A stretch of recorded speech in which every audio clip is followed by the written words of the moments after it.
Hello friends, welcome back to my channel. ఈరోజు మన topic ఏంటంటే గ్రౌండ్లో క్రికెట్ జరిగిందో లేదో పక్కన పెడితే హై డ్రామా మాత్రం గట్టిగా జరిగింది. అదే మన సల్మాన్ అలీ ఆగా రన్అట్ ఇష్యూ.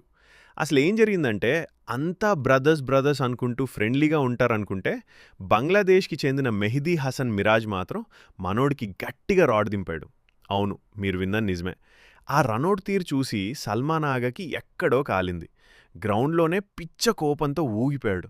రిజల్ట్ ఏంటో తెలుసా? ఐసీసీ చర్య. మైదానంలో పద్ధతి తప్పి ప్రవర్తించినందుకు ఐసీసీ అతనికి జరిమానా విధించడంతో పాటు మందలించింది. మొహమ్మద్ కైఫ్ ఎంట్రీ.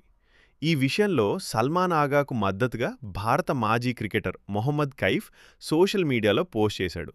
ఇది స్పిరిట్ ఆఫ్ క్రికెట్, అది స్పిరిట్ ఆఫ్ క్రికెట్కు విరుద్ధం అని కైఫ్ పేర్కొన్నాడు. Fans reaction. కైఫ్ చేసిన ట్వీట్పై నెటిజన్లు ఒక ఆట ఆడుకున్నాడు. రూల్స్ ప్రకారం అవుట్ అయినప్పుడు స్పిరిట్ ఆఫ్ క్రికెట్ ఎందుకొస్తుంది అంటూ గతంలో జరిగిన మంకడింగ్ ఇన్సిడెంట్లను గుర్తు చేస్తూ కైఫ్కు చురకలంటించారు. నా కంటెంట్ మీకు నచ్చితే ఖచ్చితంగా వీడియోని లైక్ చేసి నా ఛానల్ని సబ్స్క్రైబ్ చేయండి. మళ్ళీ కొత్త టాపిక్తో మీ ముందుకొస్తాను. అంతవరకు take care. It's me Pavan signing off. Jai Hind.